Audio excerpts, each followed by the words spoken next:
जिस प्रकार से रिलेशन हमारी लाइफ में बहुत इंपॉर्टेंट रोल प्ले करते हैं, उसी प्रकार के रिलेशंस हमारे मैथमेटिक्स और गणित की दुनिया में भी ये रोल प्ले करते हैं। यानी रिलेशन और फंक्शंस और सेट को भी मिला दें तो बहुत ही इंपॉर्टेंट टॉपिक बन जाता है, जो कि मैथ्स के टॉपिक है। तो आइए बिना कोई फर्दर डिले किए हुए अपने टॉपिक पे आते हैं। तो व्हाट इज रिलेशंस? जिस प्रकार से हमें दो चीज़ों को लिंक करने के लिए किसी डेफिनेशन की आवश्यकता पड़ती है, उसी प्रकार से कुछ रिलेशन और कॉन्सेप्ट होता है। तो अगर रिलेशन को मैथमेटिक्स में भाषा में समझना चाहें तो क्या होता है? Relations in maths help to give a way of stabilising a connection between any two objects और थिंग्स। तो जैसा कि आप लोगों को पता है कि सेट्स क्या होता है। अब मैथ्स में क्वांटिटीज को डिफाइन करने के लिए हमें सेट का कॉन्सेप्ट समझना पड़ता है। सेट क्या होता है? Collection of well defined objects. अब एक सेट का, जैसे अपने पास सेट ए हो और बी हो, उनके बीच में कोई रिलेशन होता है अगर, तो उनको जो रिलेशन का डिफाइन करना पड़ता है, उस माध्यम को हम रिलेशन बोलते हैं। अब जैसे एक अपने पास सेट है x और एक सेट है y, इनके बीच में एक रिलेशन है। इस रिलेशन को डिफाइन करने के लिए, जैसे क्या रिलेशन है? 5 का 25 से, 6 का 36 से, 7 का 49 से। तो आप कुछ ऐसा कर सकते हैं कि y is equal to x square, जहाँ पे y कैपिटल Y का एलिमेंट है और x कैपिटल X का एलिमेंट है। अगर हम x का स्क्वायर कर दें तो हमें y मिल जाएगा। तो इस प्रकार से आता है रिलेशन का कॉन्सेप्ट, जो कि एरो डायग्राम से बनाया गया है। अब रिलेशन को हम डिफरेंट फॉर्म में डिनोट कर सकते हैं, जैसे ब्लॉक डायग्राम और tabular form, roster form, set builder form. लेकिन हम यहाँ आसान भाषा में समझने के लिए इसे हम एरो डायग्राम से समझाया गया है। अब रिलेशन के कुछ टाइप होते हैं, जैसे कि अपना इम्पटी रिलेशन। अब इम्पटी का नेम से ही सजेशन आता है, जिसमें हमें, जिसको हम वाइड भी बोलते हैं, नल भी बोलते हैं, जिसमें कुछ भी रिलेशन नहीं डिफाइन हो पाता। अब इसका अगर हम डिफिनीशन समझना चाहें तो क्या होता है? An empty relation is one where any element of a set is neither mapped to one element of another set not it to itself. अब इटसेल्फ को मतलब एक रिलेशन खुद के साथ भी रिलेशन बन सकता है। तो ऐसा रिलेशन ना तो किसी दूसरे सेट के साथ हो और ना खुद के साथ हो। इस सेट को हम फाई से डिनोट करते हैं। ये जो फाई है ना, एक ग्रीक लेटर है फी, जिसे हम फाई भी बोलते हैं। तो कुछ इस प्रकार से है। अगर हम एक सेट लें P, जैसे अपना एक सेट ले लिया P, जिसमें एलिमेंट है 3, 7, 9 and the relation on P, अगर हम उसी सेट पे हम रिलेशन डिफाइन करें, जैसे अपना P से हो गया, जैसे मैंने बताया कि एक सेट का रिलेशन दूसरे उस सेट के साथ भी हो सकता है।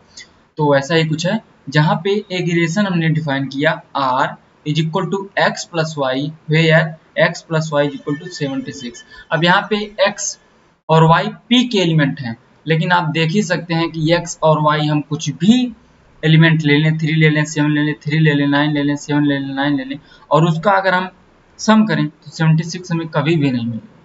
समझ में आया? ये होता है इम्प्टी रिलेशन, यानी कोई भी रिलेशन ना हो।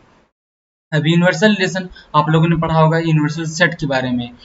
तो ऐसा ही कुछ रिलेशन होता है, जहाँ पे हर एक एलिमेंट का एक सेट से दूसरे सेट से हर एक एलिमेंट से कोई ना कोई रिलेशन डिफाइन होता है, उसको हम बोलते हैं यूनिवर्सल रिलेशन। अब डिफिनेशन अगर हम इसके जाएं तो if all the element belonging to one set, मतलब एक कोई सेट है, are mapped the elements of another set or itself, then such a relation is known as universal relation।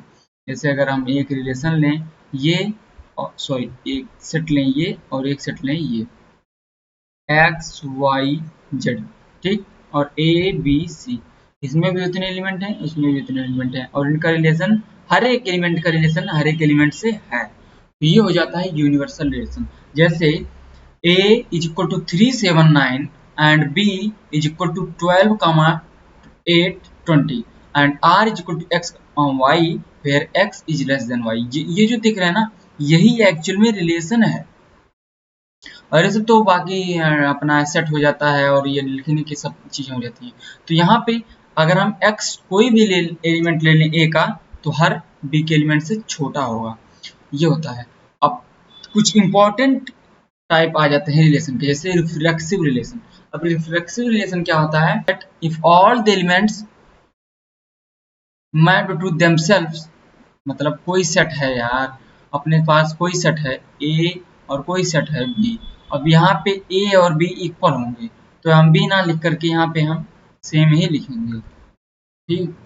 ये होता है रिफ्लेक्सिव रिलेशन, यानी x comma x belonging to R, जिसे हम, अब जैसे अगर हम एक सेट लें p is equal to 7 comma n, then r is equal to 7 comma 7 1 comma 1, जहाँ पे 7 7 जैसे हुआ और 1 का 1 से हुआ।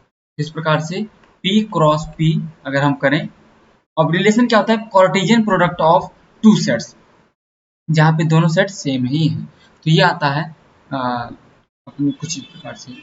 अब सिमेट्रिक रिलेशन क्या होता है, सिमेट्रिक का अगर हम लिटरली मीनिंग समझें तो सिमेट्रिक सिमेट्री से लिया गया है। अब ये खूबसूरत महिमसाबिका का पिक्चर है, यहाँ पे जैसे यहाँ पे अगर हम राइट साइड का मैप करना चाहें तो यहाँ पे सेम आएगा, मतलब सिमेट्री आएगी। अगर हम इसको डिवाइड कर दें पोर्शन को समझने के लिए, तो यहाँ पे ये जो एलिमेंट होंगे सेम ही होंगे। तो ज़्यादा इस पे बात नहीं करते हैं, नहीं तो कुछ लोग डिस्ट्रैक्ट ही हो जाएंगे।